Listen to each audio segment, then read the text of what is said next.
রাগের মাথায় আপনি সন্তানকে বললেন তুই মর, ফেরেশতারা বলল আমিন। তোর ভবিষ্যৎ অন্ধকার, ফেরেশতারা বলল আমিন। রেগে মেগে আপনি আপনার মেয়েকে বললেন জীবনেও তোর কপালে স্বামীর ভাত জুটবে না, ফেরেশতারা আবারও বলল আমিন।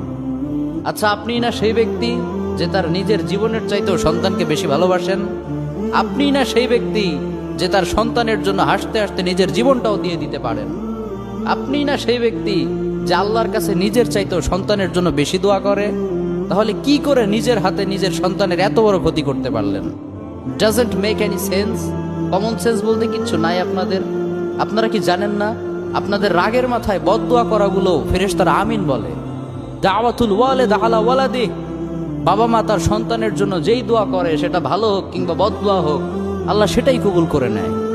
এজন্য খবরদার, নেভার কার্স ইউর চিলড্রেন।